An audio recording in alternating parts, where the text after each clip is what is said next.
Né à Paris dans une famille de commerçants, Claude Monet n'est guère encouragé à consacrer sa vie à la peinture. Mais sa rencontre avec Boudin, au Havre, à 15 ans, va sceller son destin. Il vit initié à la peinture en plein air de sa jeunesse.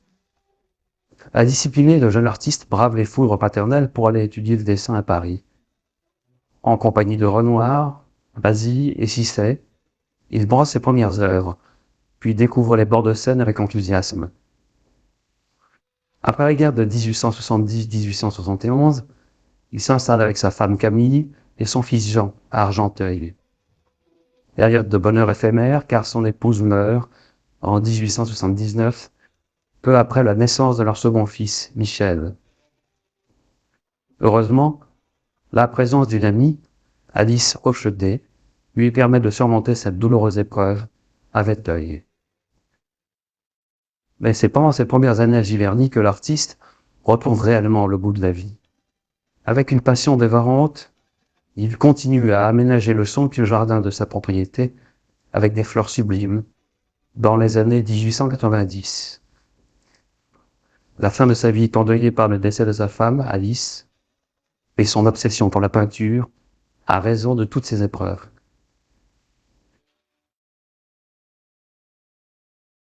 Oscar Claude Monet naît le 14 novembre 1840 rue Laffitte, à Paris. 5 ans plus tard, il suit sa famille au Havre. À 17 ans, ses caricatures pleines de verve, exposées chez un encadrant de la ville, attirent l'attention de Boudin. À son contact, il apprend à peindre sur le motif. Si je suis devenu un peintre, c'est à Boudin que je le dois, reconnaîtra-t-il plus tard. En 1859, il part pour Paris, où il suit les cours de l'Académie suisse. 2 ans plus tard, il se rend en Algérie pour effectuer son service militaire. Mais atteint de la typhoïde, il est rapatrié l'année suivante. Il passe l'été avec Boudin à Sainte-Adresse, en Normandie. En novembre, il rentre à Paris, où il est admis dans l'atelier de Claire. Il se lie d'amitié avec ses camarades d'études Renoir, Basile et Sisley, qui participeront avec lui à la grande aventure de l'impressionnisme. Après la fermeture de l'atelier de Claire pendant l'hiver 1863-1864, Monet et ses 3 amis, Renoir, Sisley et Basile, goûtent pour joie de la peinture en plein air, dans la forêt de Fontainebleau. Plein d'ambition, l'artiste décide de peindre sa propre version du Déjeuner sur l'herbe, après avoir admiré le chef-d'œuvre de Manet. Après des séjours à Ville d'Avray, au Havre et à Honfleur, le peintre, criblé de dettes, se réfugie l'année suivante chez sa tante à Sainte-Adresse. En l'absence du peintre, sa future épouse, Camille Dancieux, met au monde leur fils, Jean, en août 1867, à Paris. À l'automne, l'artiste rentre dans la capitale où il fréquente Manet, Fantin-Latour, Renoir, Basile, Degas et Sisley. Avec Renoir, il peint la Grenouillère sur les bords de la Seine. L'impressionnisme était né.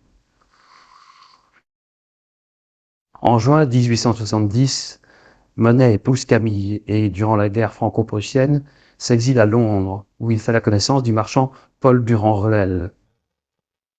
Sans lui, nous serions morts de faim, dira-t-il plus tard.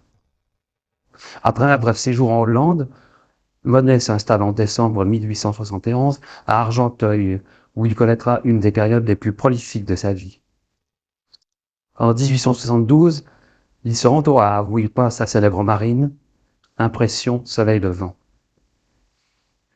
Là d'être rejeté par des médias officiels, Monet participe en 1874 à la première exposition impressionniste qui fait scandale, mais lance le nouveau mouvement pictural. Le deuxième fils du peintre, Michel, naît en mars 1878, mais sa femme ne retrouvera jamais ses forces après l'accouchement. Après un bref séjour à Paris, Monet décide de s'installer avec sa famille dans le petit village de Véteuil, au printemps de 1878. Levé dès l'aube, il campe inlassablement Véteuil et ses environs, au gré des jours et des saisons. Mais il sombre dans la tristesse après la mort de Camille en septembre 1879. Dans son malheur, il est soutenu par Alice Hochedet, qui s'occupe de ses enfants, en plus de sa nombreuse progéniture. En décembre 1881, le peintre et Alice s'installent à Poissy avec leur famille. Au cours des années suivantes, l'artiste continue à sillonner la côte normande, qui le fascine tant. En avril 1883, Manet quitte Poissy pour s'installer dans le petit village de Giverny. Il s'y plaît profondément, mais ressent toujours autant le besoin de s'évader. En 1884, il sillonne la Provence, séjourne à Bordighera et Menton, avant de retrouver les falaises d'Étretat. En 1885, il se brouille avec Durand-Ruel, car il ne reçoit plus d'argent de lui depuis son départ aux États-Unis. Mais contre toute attente, l'exposition des impressionnistes français, organisée par le Marchand à New York en 1886, fait sensation. 10 ans plus tard, Monet sera un des peintres français les plus vendus sur le marché américain. Entre 1886 et 1889, il est pris d'une nouvelle frénésie de voyage.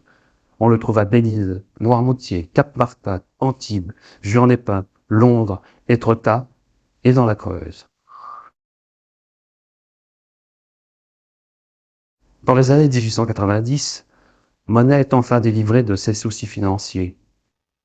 En 1891, il perçoit un revenu annuel de plus de 100 000 francs.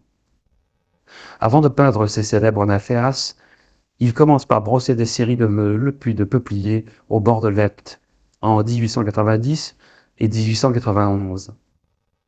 En 1892, il épouse enfin Alice, après le décès de son mari l'année précédente. La même année, il entreprend sa superbe série sur la cathédrale de Rouen, qui sera présentée au public lors d'une exposition particulière en mai 1895. À la même époque, il découvre avec stupéfaction qu'un collectionneur a acheté le pont d'Argenteuil 21 000 francs, alors que son ami Cicet meurt sans avoir connu la gloire. L'exposition universelle de 1900, où Monet présente 14 toiles, assoit sa consécration. Entre 1900 et 1904, il travaille à une série de vues de Tamise à Londres, envahies par le brouillard. À la même époque, il entame ses innombrables séries consacrées aux nymphéas. À l'automne 1908, il s'évade avec Alice à Venise, dont la beauté le désespère.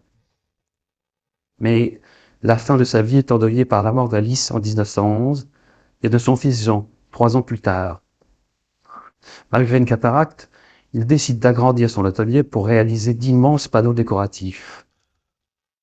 Pendant l'hiver 1925-1926, sa santé décline. Il meurt le 5 décembre 1926 à Giverny avec son fidèle ami Clémenceau à son chevet.